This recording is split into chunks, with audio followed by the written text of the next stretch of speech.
हो रहा है तो कोई बात नहीं, होने दें। पेपर का फॉर्मेट इस तरह से होता है एमसीक्यू का कि कुछ एमसीक्यू, हर एमसीक्यू एक स्पेसिफिक टाइम में नहीं होता।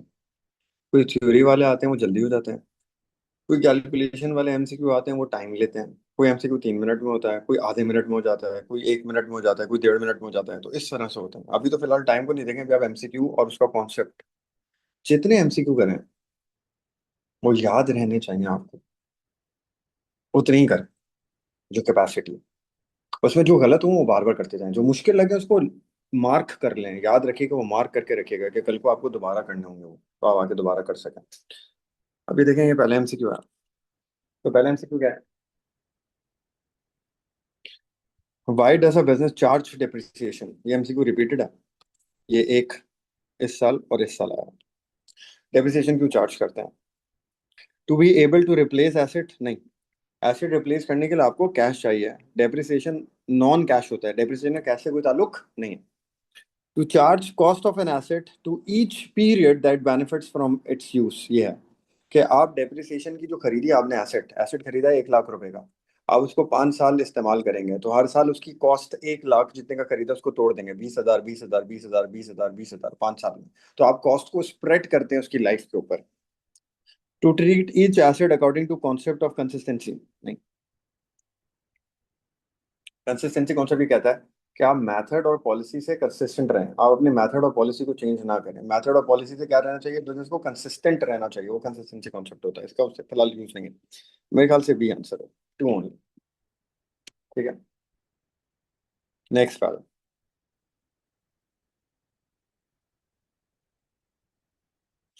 Which statement identifies why depreciation is provided on non current asset? Depreciation क्यों लगाते हैं हम एनसीए के ऊपर? ये वही वाला ऊपर वाला आंसर है। So that cost to the periods that benefit from them. Cost सालों पे, जितने साल एसेट चलेगा उस पर स्प्रेड होता है। ठीक है, थर्ड वाले। What is reason for providing depreciation? देखें, सेम एमसीक्यू एक ही तरह का आता जा रहा है बार बार। डेप्रिसिएशन के रीजन क्या है? To match the cost to the revenue earned each year. Asset जो खरीदा उसकी कॉस्ट को हम सालों पे मैच करते हैं जो उस एसेट से हमें बेनिफिट मिल रहा है। To ensure NCA replaced? नहीं, इसके लिए पैसा चाहिए, डेप्रिसिएशन में पैसा ना जाता है ना आता है। फंड्स पैसे के कोई काम नहीं है। नॉन करंट एसेट कितने के बिकेंगे वो हमें नहीं पता चलता, वो हमारा अंदाजा होता है उसकी वैल्यू आज क्या हो गई है, कितने का बिकेगा, एग्जैक्ट वैल्यू डिप्रिसिएशन से नहीं आती। Which factors are considered when choosing the most appropriate method of calculating depreciation? किन फैक्टर्स को देख के हम ये क्या कहते हैं, अप्रोप्रिएट मेथड क्या होना चाहिए डेप्रिसिएशन का? एसएलएम लगना चाहिए, रिड्यूसिंग लगना चाहिए, क्या लगना चाहिए? किस चीज को देख के हमें पता चलता है? देखें क्या है। The benefit received over the years by using non current asset, कितना हम उससे बेनिफिट लेंगे। ठीक है, non current asset has a clearly defined life. उस नॉन करंट एसेट की क्लियरली डिफाइंड लाइफ है, यानी कि वो कितने साल चलेगा। नॉन करंट एसेट 2 साल के लिए खरीदा है, 5 साल के लिए खरीदा है, 4 साल के लिए खरीदा है, कितने साल के लिए हमने नॉन करंट एसेट खरीदा है। और फिर क्या है? The replacement cost of non current asset, उसकी रिप्लेसमेंट कॉस्ट क्या होगी? रिप्लेसमेंट का कोई ताल्लुक नहीं होता। नॉन करंट एसेट आप रिप्लेस करोगे, रिप्लेस करने के लिए आपको क्या चाहिए? उसके लिए पैसे चाहिए। नॉन करंट एसेट को रिप्लेस करने के लिए ना, पैसों को तो डेप्रिसिएशन से रेलेवेंट कोई काम ही नहीं है। तो 1 और 2 ये आंसर होगा। ठीक है, ये थ्योरी का है, हम नेक्स्ट पे चलते हैं, आगे चलते हैं। अब आ जाए कैलकुलेशन वाले एमसीक्यू, देखें डेप्रिसिएशन। वो ऑलमोस्ट मोर और लेस सेम ही जा रहे थे। करेंगे solve. A business depreciates non current asset 20% straight line method, 20% SLM लगा था। डेप्रिसिएशन टाइम बेसिस, यानी कि मंथ टू मंथ पॉलिसी है, जितने महीने इस्तेमाल हुआ उतनी डेप्रिसिएशन लगेगी। In the year of acquisition and disposal, सही, month to month policy. Non current asset की कॉस्ट है दिसंबर 2013, दिसंबर 2013 का मतलब ये जनवरी 2014 हो गया। ब्रॉड डाउन 2 लाख रुपए के एसेट पहले से थे। फिर हमने एक और खरीदा एडिशंस, 50,000। बेचा, डिस्पोजल 40,000 का डिस्पोजल हो गया। और नॉन करंट एसेट की कॉस्ट साल के आखिर में कितनी है? 210। तो बेसिकली इसने कॉस्ट अकाउंट आपको बना के दिया हुआ है। देखिए कॉस्ट अकाउंट कैसे बना के दिया हुआ है, ब्रॉड डाउन। शुरू में कितने थे? 2 लाख। एडिशन खरीदा कितना? 50,000। डिस्पोजल बेचा कितना? 40,000। सीडी 250 और 40, सीडी कितना आ गया? 210। डेप्रिसिएशन इस साल कितनी लगेगी एसेट के ऊपर? लगाते हैं डेप्रिसिएशन हम, 20% से कैलकुलेट करनी है। अब आप देखें मंथ टू मंथ पॉलिसी है, मंथ टू मंथ पॉलिसी मैंने आपको सॉल्व करा है, पेपर 2 के सवाल की तरह सॉल्व होगा। सबसे पहले हम क्या कहते हैं, मंथ टू मंथ एसएलएम में ब्रॉड डाउन कितना है? ब्रॉड डाउन 2 लाख का ब्रॉड डाउन है। ब्रॉड डाउन क्या होगा? ब्रेक होगा दो चीजों में, ऐसे ही होता है। किसमें ब्रेक होता है? जो बिक गया, डिस्पोजल, और क्या होता है? Remaining, right. तो 2 लाख में से जो बिका है वो कितने का है? 40,000 का बिका है। तो 2 लाख में से बिका है 40,000 का, तो रिमेनिंग कितना आ गया? 2 लाख माइनस 40,000, 160 का आ गया रिमेनिंग। और एडिशन जो नए खरीदे वो कितने हैं? वो 50,000 के। कितना परसेंट है? 20% है, सब पे लगेगा 20%। 20%, 20%। रिमेनिंग पे कभी महीने नहीं गिने जाते, रिमेनिंग पूरा कैलकुलेट होता है ना। ऐसे ले मंथ टू मंथ में रिमेनिंग की पूरी डेप्रिसिएशन लगती है। तो ये कितनी हो जाएगी? 162, 32,000 आ जाएगी इसकी डेप्रिसिएशन। इसके महीने कैलकुलेट की जाएंगे एडिशन के और डिस्पोजल के। एडिशन के महीनों में हम लोग क्या देखेंगे? कितने महीने खरीदने के बाद इस साल कितने महीने उसको इस्तेमाल किया। कब खरीदा है?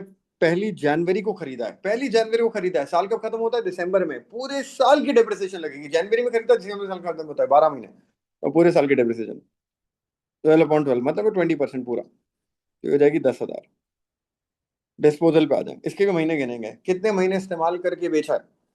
कब बेचा है? 30 सितंबर को बेचा है। साल कब शुरू होता है? जनवरी में। तो जैन, फेब, मार्च, अप्रैल, मई, जून, जुलाई, अगस्त, सितंबर, 9 मंथ्स चलाकर इसको बेचा। तो डिस्पोजल क्या होगी? 9/12 कर लें यार, 9/12 क्या आएगा ये हो जाएगा 40,000 इंटू 20% इंटू 9/12, 6,000। ऐड कर लेंगे, डेप्रिसिएशन आ जाएगी 48,000 आ जाएगी इस साल की डेप्रिसिएशन। ठीक है, तो यही कह रहा है डेप्रिसिएशन क्या है इस साल की। बी आंसर है 48। Number 2, new equipment costing 40,000। Scrap value, residual value का मतलब होता है स्क्रैप वैल्यू। स्क्रैप वैल्यू कितनी है इसकी? 6,000। Was acquired at the beginning of year 1, 1 जनवरी को खरीदा था साल के शुरू में। उसी सेम डेट को ये पेमेंट्स हुई हैं। डिलीवरी, डिलीवरी के हमने उसको कितने पैसे दिए? 5,000 रुपये उसको डिलीवर करने के पैसे दिए। सही है। डिलीवर चार्जेस क्या होते हैं? अगर आप डिलीवरी चार्जेस नहीं दोगे, आपने एसेट खरीदा है, उसको डिलीवर कराया है, आप डिलीवरी चार्जेस अगर एसेट के नहीं दोगे तो एसेट वर्केबल कंडीशन में नहीं आएगा, आप इस्तेमाल उसको कर ही नहीं सकते। डिलीवर होगा तो इस्तेमाल करोगे ना भाई। तो ये डिलीवरी चार्जेस क्या होता है? कैपिटल एक्सपेंडिचर होता है। तो 40,000 का एसेट खरीदा, 6,000 स्क्रैप वैल्यू थी, डिलीवरी चार्जेस हैं उसके 5,000। इंस्टॉलेशन 7,000, ये भी कैपिटल एक्सपेंडिचर है, कैपेक्स है। इंस्टॉलेशन नहीं होगी तो चलेगा कैसे? एसी खरीद लिया, एसी को लगाएंगे नहीं तो चलेगा कैसे? सही है। Installation capital expenditure. 8 year maintenance, maintenance capital expenditure नहीं होता। तो ये हो गया 45 और 7, 52। 8 साल इसकी लाइफ है। स्ट्रेट लाइन मेथड है। कह रहे नेटबुक वैल्यू बताओ साल के आखिर में। एक साल के आखिर में नेटबुक वैल्यू चाहिए, करें टोटल इसको सॉल्व करें। क्या हो गया ये? 40,000 plus 5,000 plus 7,000, 52 minus scrap value divide by 8 years, 5750 minus 40 minus 52, 46,250। B answer आएगा। क्या करा आपने? कॉस्ट 40,000 थी, कैपिटल एक्सपेंडिचर कॉस्ट में ऐड होता है, कैपिटल एक्सपेंडिचर कॉस्ट को बढ़ा देता है। तो एसिड की नई कॉस्ट क्या आ गई? 52। अब डेप्रिसिएशन निकालते हैं। एसएलएम का फॉर्मूला है cost minus scrap value divide by life, इससे निकलेगी डेप्रिसिएशन। कितनी कॉस्ट हो गई है? 52। स्क्रैप वैल्यू क्या है? 6,000। लाइफ कितनी है? 8 साल। करें सॉल्व। 52 माइनस 6,000 डिवाइड बाई 8, चलो 52,000 माइनस 6,000 पहले करें सॉल्व, फिर डिवाइड बाई 8 करें। 5750 डेप्रिसिएशन आ गई। कैलकुलेटर ना पता है क्या करेगा? पहले डिवाइड बाई 8 कर देगा। तो पहले आप क्या करें? माइनस करें और फिर जो आंसर आएगा उसको फिर डिवाइड बाई 8 करें। एक साथ कैलकुलेटर पे लिखेंगे तो गलत आ गया, ये डेप्रिसिएशन आ गई। अब ये बोले नेटबुक वैल्यू बताओ, तो कॉस्ट कितनी है, यहाँ सॉल्व करो, कॉस्ट कितनी है 52, डेप्रिसिएशन कितनी लग रही है 5750, माइनस करें, डेप्रिसिएशन आज माइनस करके नेटबुक वैल्यू आ जाएगी 46250, ये वैल्यू आ गई 46250, बी आंसर। ठीक है, नंबर 3 पे आ जाओ। A business uses straight line method of depreciation. A machine which it has owned for 3 years has a net book value. Carrying value का मतलब होता है नेट बुक वैल्यू।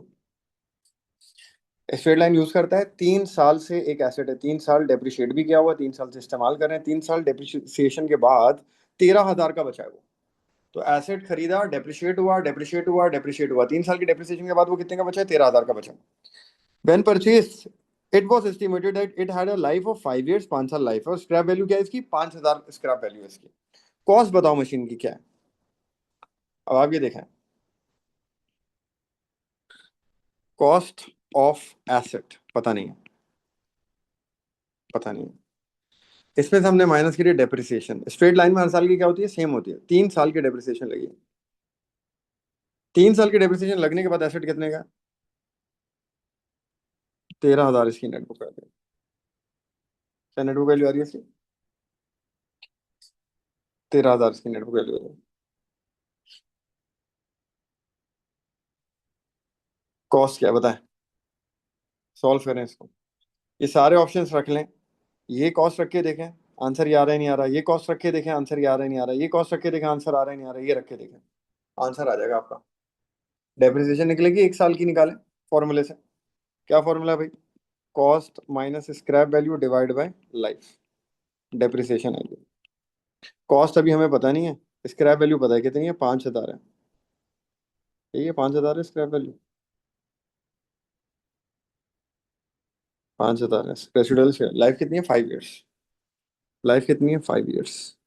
कॉस्ट का पता नहीं है, डेप्रिसिएशन का पता नहीं है। इसको डेप्रिसिएशन आएगी 1 साल की, 3 साल की डेप्रिसिएशन लगी है, और वो 3 साल की माइनस करके आंसर क्या आना चाहिए, 13,000 आना चाहिए कॉस्ट में से। ठीक है, अब करें सॉल्व। पहला ऑप्शन लें, पहला ऑप्शन क्या, 18,000, 18,000 रख के देखें। एक और तरीके से भी हो सकता है, लेकिन आसान तरीके ये जो आपको बता रहा हूँ। 18,000 minus 5,000 divide by 5 years, 2600 depreciation आ रही है 1 साल की, 2600, 2600, 2600, 3 साल की मिलाएं कितनी हो गई, मल्टीप्लाई बाय 3, 7,800 डेप्रिसिएशन हो गई। 18,000 की कॉस्ट में से ऑप्शन 1 देख रहे हैं, 18,000 की कॉस्ट में से अगर हम 2600, 2600, 2600, 7,800 डेप्रिसिएशन माइनस करते हैं तो 11,000 कुछ बचता है, या 10,000 कुछ बचता है, सही है। तो 13,000 आंसर नहीं आ रहा, ये आंसर नहीं होगा।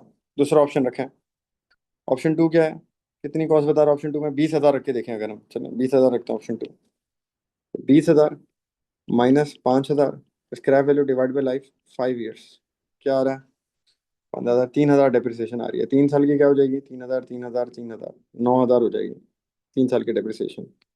कॉस्ट में से माइनस करें, कॉस्ट कितनी थी इस ऑप्शन में, 20,000 कॉस्ट थी ना, 20,000 कॉस्ट माइनस 3 साल की डेप्रिसिएशन 9,000, क्या नेटबुक वैल्यू आएगी, 11,000 आएगी।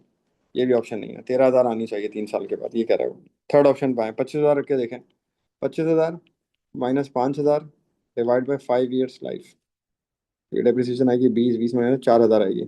3 साल की कितनी हो जाएगी, 4,000, 4,000, 4,000, 3 साल की डेप्रिसिएशन कितनी हो गई, 12,000।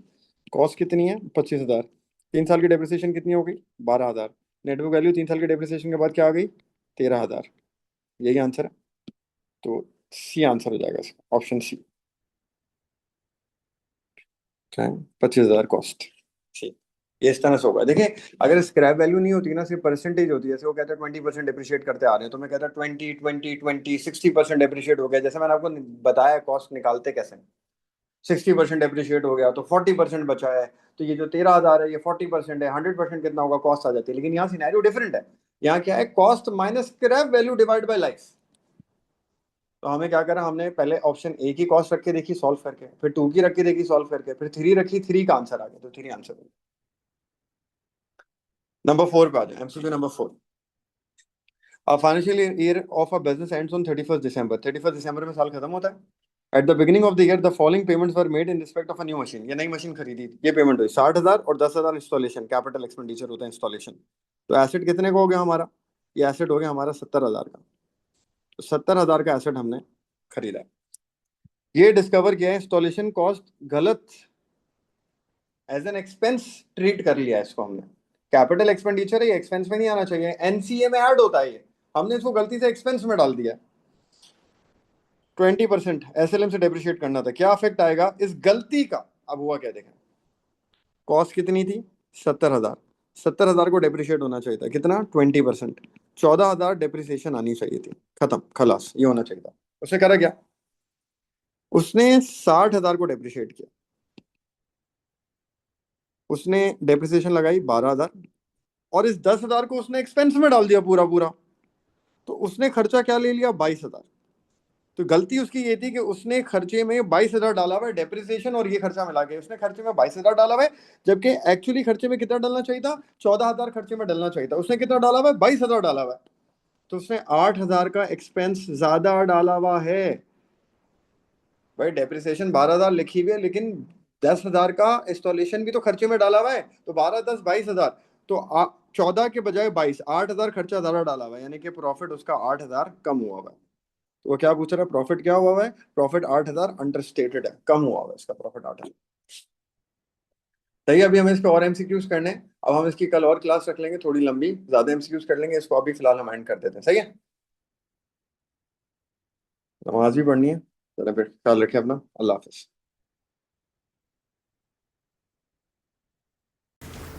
हम हर टॉपिक के 10-12 एमसीक्यूज करेंगे और टॉपिक दिमाग में आ जाएगा आपके, प्लस ये जो टॉपिक के अंदर एमसीक्यूज हैं ये पास्ट पेपर के ही एमसीक्यूज हैं। एमसीक्यू नंबर 1, ये देखें 3 दफ़ा रिपीट हुआ है, मई 98, नवंबर 2002, मई 2009। ये नई वाली बुक है पुरानी बुक है? पुरानी वाली बुक है। चलो अभी इसमें से कर लेते हैं बाकी फिर। अब vehicle cost 30,000, non current asset है, उसकी कॉस्ट है 30,000 और उसको हमने बाद में 9,000 रुपये का बेच दिया है। कॉस्ट 30,000 थी, उसको बेच के 9,000 रुपये मिले और उसमें 1,500 का प्रॉफिट हुआ डिस्पोजल के ऊपर। तो जो एसेट बेचा है ना, उसकी कॉस्ट है, उसको बेचकर जो पैसे मिले कैश है और उसका प्रॉफिट दिया। अब वो कह रहे हैं जो एसेट बेचा ना उसकी आज तक की डेप्रिसिएशन कितनी है वो निकालनी है। कॉस्ट होती है, डेप्रिसिएशन होती है, कैश होता है, तो हम प्रॉफिट और लॉस निकाल लेते हैं। यहाँ पे कैश कॉस्ट है, कैश है, प्रॉफिट दिया हुआ है, तो पीएफडी निकल सकती है। तो आप डिस्पोजल अकाउंट बना लें, इसका डिस्पोजल अकाउंट बनाएं, जो डिफरेंस आएगा ना बैलेंसिंग फिगर आएगी, वो एसेट जो बेचा उसकी पीएफडी हो जाएगी।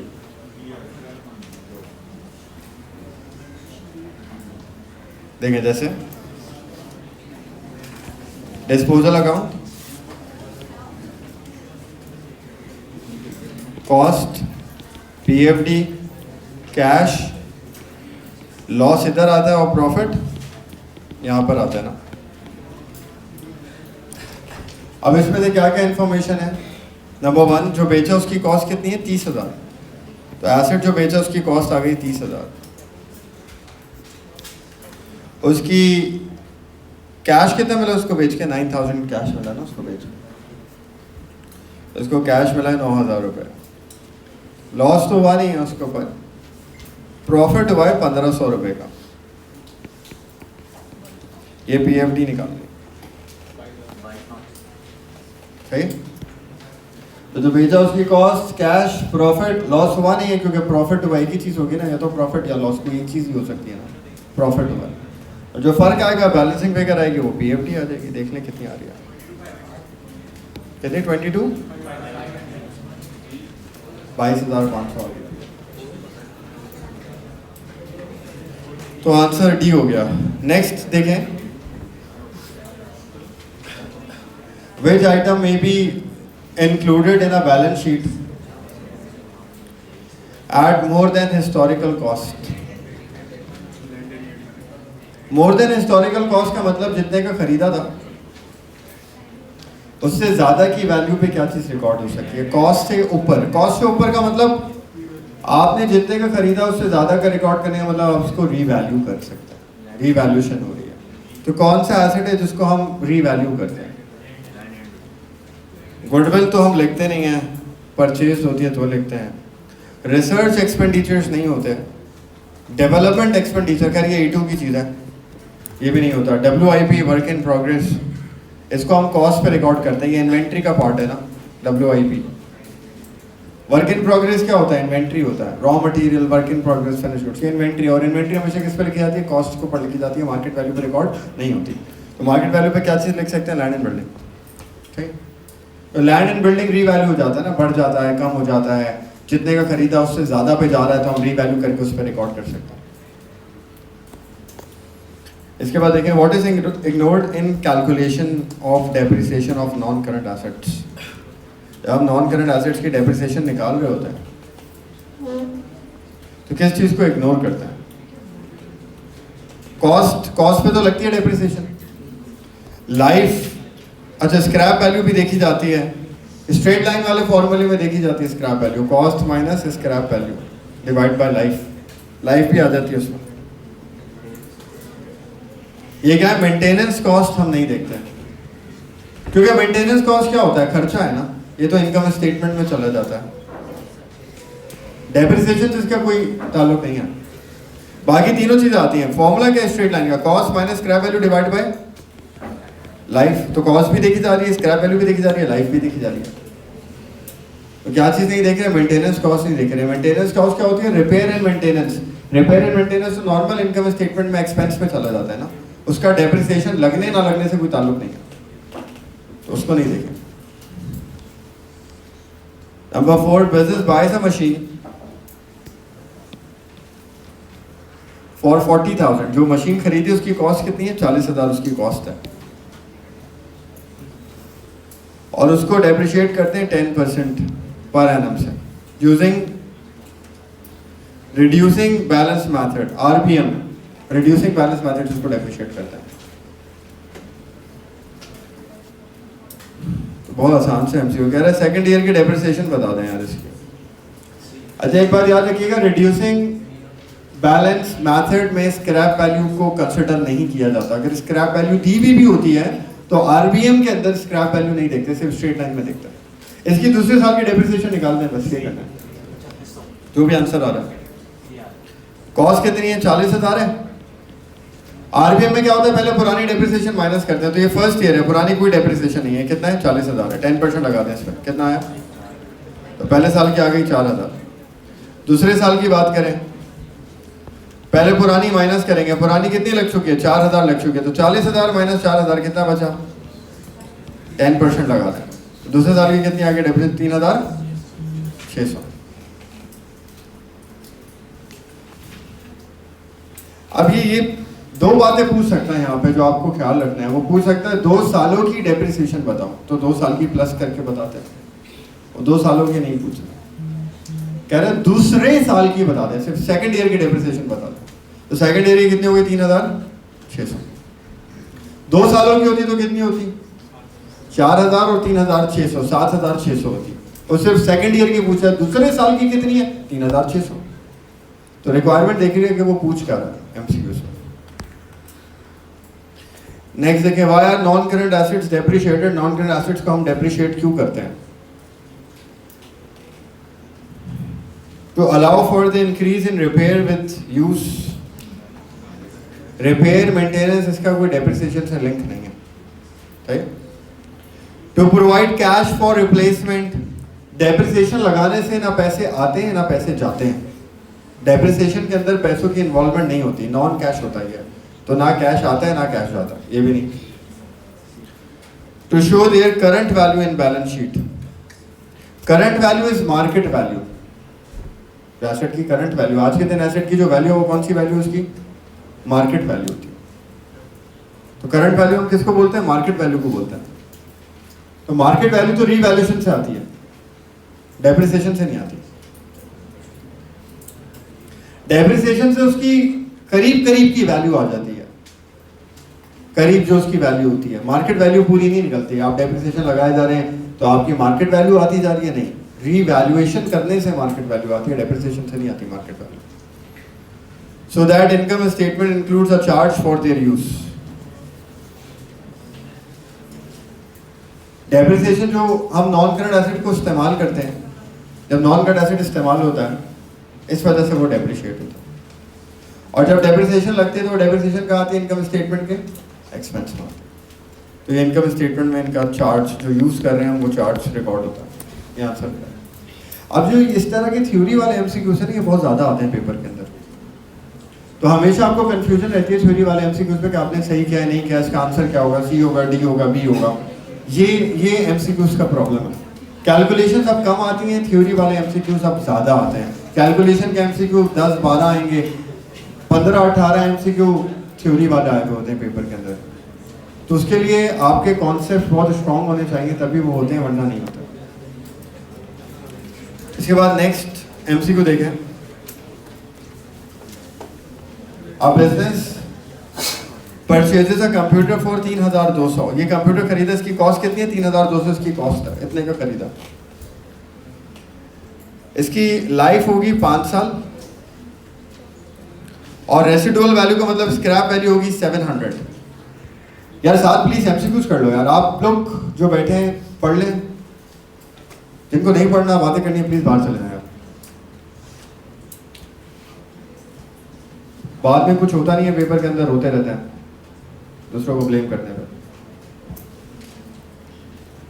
कॉस्ट, आप में से किसी ने एक क्लास में मिस करी, उसको मैं नेक्स्ट क्लास में नहीं आने दूंगा, ये बात याद रखिएगा कोई भी. और आज भी जिनकी अटेंडेंस नहीं लगी खासतौर पर अटेंडेंस लगा दी प्लीज. ये नहीं होगा कि आप एक क्लास ले रहे हैं, 2 क्लास ले रहे हैं, अपनी मर्जी से क्लास ले रहे हैं. नहीं लेना तो आप बिल्कुल क्लास में नहीं आए. अब ये थोड़ी होता है कि आखिर में आप 2 दिन पहले आते हैं बोले एमसीक्यू भी कराएं, वो एमसीक्यू भी कराएं. एमसीक्यूज वैसे ही होते रहते हैं, आखिरी दिन में सब एमसीक्यू लेके आते हैं, बच्चे 30 से 50 एमसीक्यू. अब एक 100 स्टूडेंट है, हर कोई 50 एमसीक्यू लेकर आएगा तो 5000 एमसीक्यू तो नहीं करा सकूंगा मैं एक दिन के अंदर. वो भी वो एमसीक्यू जो पूरे 10-15 दिन हमने किए हुए होंगे. और आखिर में फिर पेपर में चीजें मिस करते हैं, पेपर खराब करते हैं. जाहिर सी बात है क्लास में आए थोड़ी है तो कैसे पेपर करेंगे आप. बुराई फिर टीचर के ऊपर डालते हैं आप. तो इसलिए आप में से कोई भी क्लास मिस करेगा तो वो नहीं आए क्लास के अंदर. चाहे आपकी पढ़ाई का लॉस हो, कोई लॉस हो, मैं पहले बता चुका, मुझे बाद में कंप्लेन नहीं करेगा प्लीज. 3200 का कंप्यूटर है, कॉस्ट है इसकी, लाइफ 5 साल है, स्क्रैप वैल्यू 700 है. स्ट्रेट लाइन मेथड से डेप्रिसिएशन लगेगी. ये कह रहा है दूसरे साल की नेट बुक वैल्यू बताएं, 2 साल के बाद की net book value. Net book value क्या होती है? डेप्रिसिएशन सब्ट्रैक्ट करने के बाद वाली जो वैल्यू होती है. कर ले सॉल्व यार, इसकी डेप्रिसिएशन निकाल लें. फॉर्मूला लगेगा स्ट्रेट लाइन वाला. कौन सा फॉर्मूला है? Cost minus scrap value divide by life. इससे क्या आ जाएगी आपके पास? डेप्रिसिएशन आ जाएगी 1 साल की. और स्ट्रेट लाइन में हर साल की डेप्रिसिएशन क्या होती है? सेम होती है. तो दूसरे साल की भी यही होगी. तो 2 सालों की डेप्रिसिएशन आ जाएगी. कॉस्ट में से 2 सालों की डेप्रिसिएशन माइनस कर देगा नेट बुक वैल्यू वाली.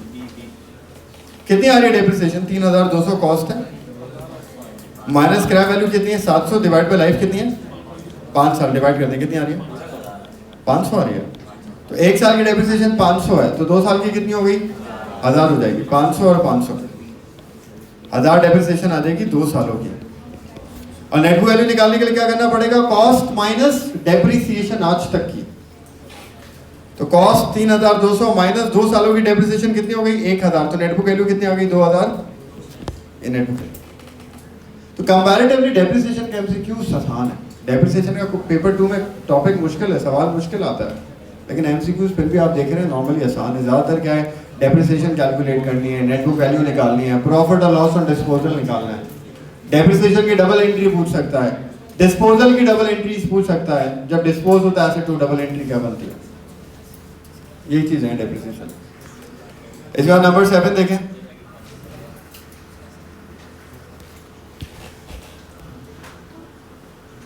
A company uses straight line method of depreciation. ठीक है, स्ट्रेट लाइन मेथड है डेप्रिसिएशन का. On 1st January, the company bought machinery on hire purchase. The cash price was 1,15,000. Interest for the year is 19,550। Life कितनी है asset की? 5 साल है। Scrap value क्या है? 0 है। कह रहा है डेप्रिसिएशन निकाल दें यार, तो cost minus scrap value divide by life करते हैं, डेप्रिसिएशन आ जाएगी। कर लें कैलकुलेट कितनी आ रही है?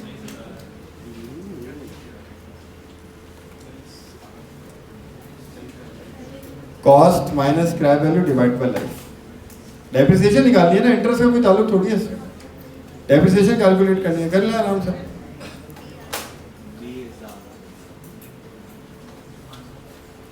ऐसे ही दिया हुआ इंटरेस्ट, उसका कोई काम नहीं है। इंटरेस्ट अलग खर्चा है, डेप्रिसिएशन एक अलग खर्चा है, तो डेप्रिसिएशन निकालने को बोल रहा है। और इन्फॉर्मेशन क्या है? कॉस्ट है, स्क्रैप वैल्यू है, लाइफ है, वो वाली इन्फॉर्मेशन है। तो cost minus scrap value divide by life, depreciation है। इसके बाद नेक्स्ट देखें, a vehicle was part exchanged for a new vehicle. Part exchange का मतलब क्या है? एक नया एसेट खरीदा, पुराना बेच दिया, ये पार्ट एक्सचेंज है। यानी कि पार्ट एक्सचेंज का मतलब उस दिन एसेट खरीदा भी जा रहा है और उस दिन एसेट बेचा भी जा रहा है। The value placed on old vehicle was 12,000। पुराना व्हीकल 12,000 रुपए का बिका। Which entries record the 12,000 part exchange? Part exchange की डबल एंट्री पूछ रहा है क्या?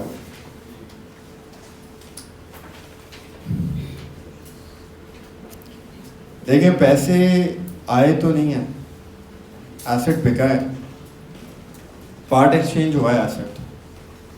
मतलब अगर हमारा पुराना एसेट 12,000 का बिका भी है तो 12,000 रुपये मिले नहीं होंगे हमें।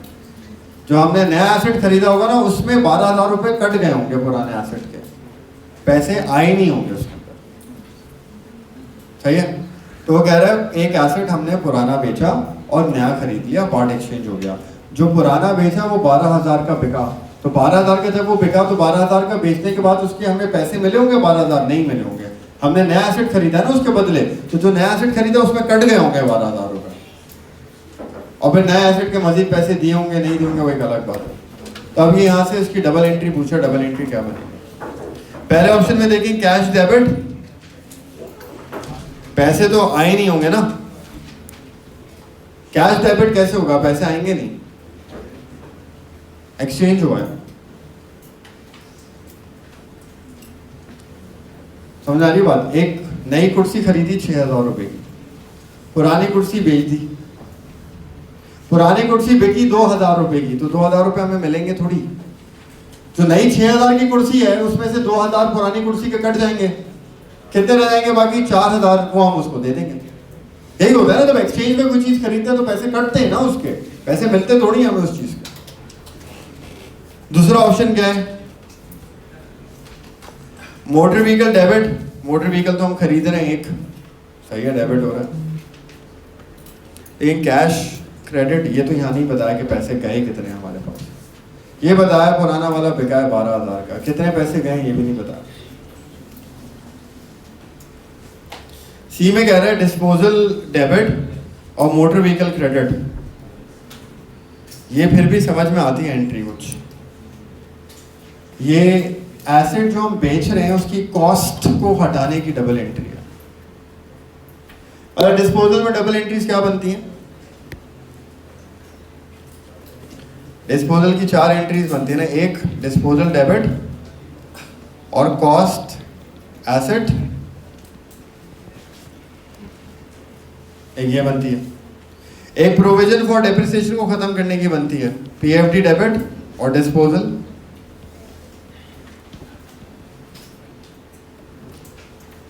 तीसरी जो उसको बेच के पैसा मिलता है उसकी बनती है, वो क्या बनती है? कैश डेबिट और डिस्पोजल।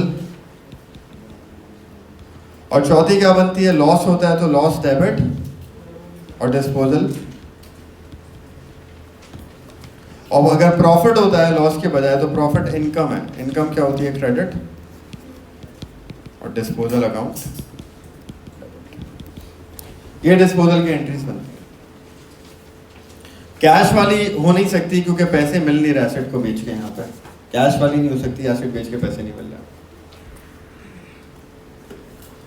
तो एक एंट्री जो कनेक्ट हो रही है वो ये वाली हो रही है, डिस्पोजल का अकाउंट डेबिट हो गया और एसेट जो बेचा उसकी कॉस्ट क्रेडिट हो गई। जितने का भी बिका हो उसकी एंट्री अलग बनती है, उसकी जो बेचा है प्रोविजन फॉर डेप्रिसिएशन उसकी एंट्री अलग बनती है, प्रॉफिट हुआ है लॉस हुआ है उसकी एंट्री अलग बनती है। यहाँ पे एक ही एंट्री मैच करती है, क्योंकि पहले में कैश डेबिट हो रहा है, कैश आया नहीं है, और कैश होता भी तो क्रेडिट मोटर व्हीकल नहीं होता, क्रेडिट क्या होना चाहिए था, डिस्पोजल होना चाहिए था। दूसरी मोटर व्हीकल डेबिट हो रहा है, मोटर व्हीकल तो बिक रहा है ना, तो सी वाला हिसाब है। सही है। किसी के पास नई वाली बुक का पीडीएफ पड़ा हुआ है जो व्हाट्सएप में आया था, वो किसी ने व्हाट्सएप के ग्रुप में शेयर करी थी, वो पुरानी थी, वो यही थी वो।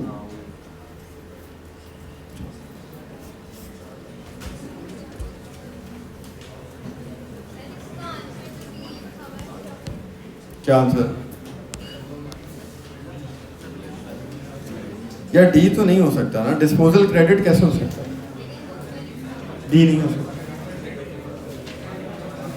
डी ऑप्शन में देखिए क्या लिखा हुआ है, मोटर व्हीकल डेबिट। चले नया मोटर व्हीकल खरीद लिया आपने, डेबिट हो गया, डिस्पोजल क्रेडिट कैसे हो रहा है? टेक्निकली देखा जाए ना तो ये एमसीक्यू टेक्निकली कंप्लीट नहीं है। इस हिसाब से जो एंट्री बनती है ट्रेड एंड अलाउंस में, वो क्या बनती है लिखे, मैं बताता हूँ एंट्री लिखा है।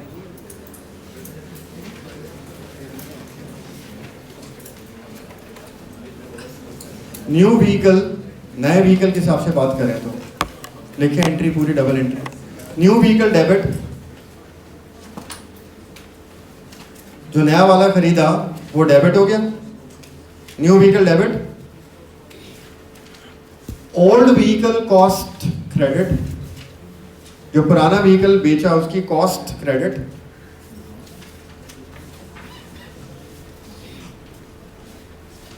पुराने व्हीकल की पीएफडी खत्म होती है जब वो बिकता है तो वो डेबिट होती है। प्रोविजंस बढ़ते हैं क्रेडिट होते हैं, जब प्रोविजन खत्म होने होते हैं हटाने होते हैं तो वो डेबिट होते हैं। तो ओल्ड व्हीकल पीएफडी डेबिट, ये भी डेबिट होगी। ये डिस्पोजल के बगैर वाली एंट्री, इस पर डिस्पोजल नहीं आएगा। तो तीन चीजें लिखवाई अभी तक। एक, नया एसेट जो खरीदा वो खरीदा हमने, डेबिट हो गया। पुराना वाला बेचा वो क्रेडिट हो गया। पुराने वाले की प्रोविजन फॉर डेप्रिसिएशन हमने खत्म कर दी, वो डेबिट हो गई। लॉस हुआ है, अगर लॉस पुराने वाले को बेच के लॉस हुआ है तो वो डेबिट होगा, loss debit, loss on disposal debit. और अगर प्रॉफिट हुआ है तो प्रॉफिट ऑन डिस्पोजल क्रेडिट। और नया एसेट खरीदने के लिए मजीद कुछ पैसे दिए तो कैश क्रेडिट। ये पूरी डबल एंट्री बनेगी। ये एंट्री बनेगी। मोटर व्हीकल नया वाला डेबिट हो गया जो खरीदा है, पुराना वाला व्हीकल बिक गया उसकी कॉस्ट क्रेडिट, इसकी आज तक की डेप्रिसिएशन डेबिट। अगर लॉस हुआ है इसको बेचकर एक्सपेंस होता है लॉस डेबिट। अगर प्रॉफिट हुआ है तो प्रॉफिट इनकम है क्रेडिट। और नया एसेट को खरीदने के लिए अगर मजीद कोई कैश दिया तो वो भी क्रेडिट। ये ट्रेड एंड अलाउंस की कंप्लीट डबल एंट्री बनेगी।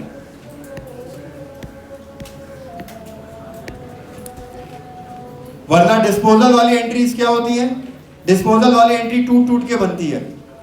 Cost credit, disposal debit, PFD debit, disposal credit, cash debit, disposal credit, loss debit, disposal credit, profit credit, disposal debit, फिर वो बनती है। तो दो ऑप्शन होते हैं डिस्पोजल वाली एंट्रीज के। उसूलन जो एंट्री बनती है टोटल पूरी वो ये बनती है। और अगर आप इसको ब्रेक करते हैं, डिस्पोजल का नाम डालें तो डिस्पोजल वाली टूट टूट के अलग बनती है।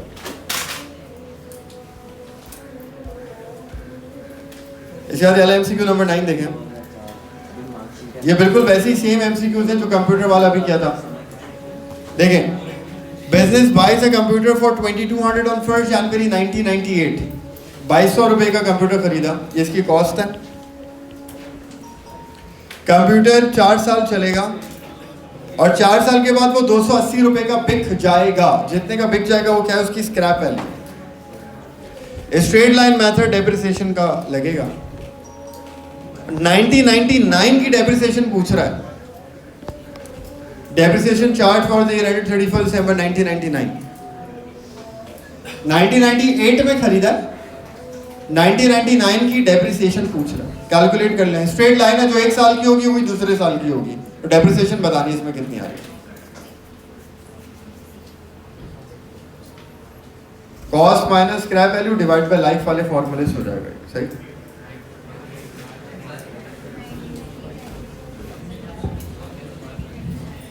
दो सालों की नहीं पूछ रहा, सिर्फ एक साल की पूछ रहा, कह रहा 1999 की क्या डेप्रिसिएशन, एक साल की, सिर्फ एक साल की, 1999 वाले साल की कितनी आ रही है? 480।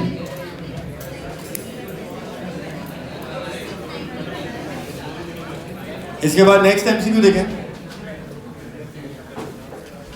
Why do business charge depreciation on their non current assets?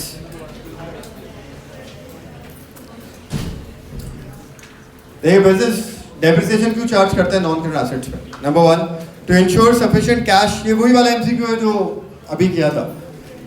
To ensure that sufficient cash is available to replace non current asset. पैसों की ट्रांजैक्शन डेप्रिसिएशन में नहीं है, ना पैसे जाते हैं डेप्रिसिएशन में, ना पैसे आते हैं। Number 2, to show the realizable value of asset in the balance sheet. Realizable value किसको बोलते हैं? जितने का वो बिक जाएगा, जितने का बिक जाएगा। और कितने की चीज बिकती है? जो उसकी मार्केट वैल्यू होती है। तो यहां पे टेक्निकली जो रियलाइजेबल वैल्यू है वो कौन सी वैल्यू होगी? Market value. रियलाइजेबल वैल्यू का मतलब होता है बेच के जो रियलाइज हो जाएगा, जो पैसा मिलेगा उसको बेच के। और एसेट कितने का बिकेगा? जो उसकी मार्केट वैल्यू होगी उतने का बिकेगा ना। तो रियलाइजेबल वैल्यू का मतलब यहाँ पे क्या हो गया? मार्केट वैल्यू हो गया। तो डेप्रिसिएशन से मार्केट वैल्यू नहीं पता चलती, वो रीवैल्यूएशन से पता चलती है। To show when the asset must be replaced, कब एसेट को रिप्लेस करना है ये भी डेप्रिसिएशन से नहीं पता चलता, क्योंकि कभी कभार ऐसी सिचुएशन आती है कि एक एसेट की नेट बुक वैल्यू 0 हो जाती है। आपने उस पर डेप्रिसिएशन लगाई, आपको लगा वो 5 साल चलेगा, आपने 5 साल तक उसको डेप्रिशिएट किया, उसकी 5 साल के बाद नेट बुक वैल्यू क्या हो गई? 0 हो गई नेट बुक वैल्यू। एक 5 साल के बाद आपको लगा यार ये एसेट 2-3 साल और चल सकता है, तो आप चलाएंगे उसको। नेट बुक वैल्यू 0 होने के बावजूद भी एसेट 2-3 साल चल रहा है, तो उसका क्या मतलब है कि डेप्रिसिएशन से आपको नहीं पता चलता एसेट को कब बेचना है। जब एसेट खराब होगा तब बेचेंगे उसको। डेप्रिसिएशन तो उसकी वैल्यू कम होती रहेगी, ये नहीं पता चलेगा खराब कब हो रहा है। खराब तो कभी भी हो सकता है। आज डेप्रिसिएशन लगाई, कल खराब हो गया, आज एसेट खरीदा वो कल खराब हो गया, सही है ना। To spread the cost of asset over their estimated useful life, ये डेप्रिसिएशन की डेफिनेशन भी है। डेप्रिसिएशन की डेफिनेशन ये भी है। डेप्रिसिएशन क्या है? टू स्प्रेड द कॉस्ट, जो एसेट की कॉस्ट है उसकी लाइफ पे हमें स्प्रेड करनी होती है। 5 साल का एसेट खरीदा, 5 साल उसकी लाइफ है, तो हर साल डेप्रिसिएशन क्या होगी? 1000। तो ये इसका आंसर हो जाएगा, डी हो जाएगा। ये सारे जो थ्योरी वाले एमसीक्यूज हैं ये बहुत अच्छी तरह से याद रखिएगा, क्योंकि यही सब रिपीट होता है और यही आता है और यही मुश्किल करते हैं एमसीक्यूज के अंदर। कैलकुलेशन तो फिर भी हो जाती है, और कैलकुलेशन के एमसीक्यूज बहुत कम आते हैं पेपर के अंदर, सही।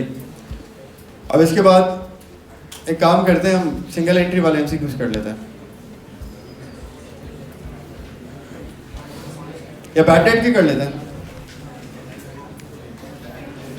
लेकिन किसी के पास अगर कोई नई वाली अभी बुक है तो है, किसी के पास पीडीएफ है नई वाली नोमान मलिक का? ये थोड़ा सा पुराना वर्जन है, इसमें सवाल पुराने हैं यार।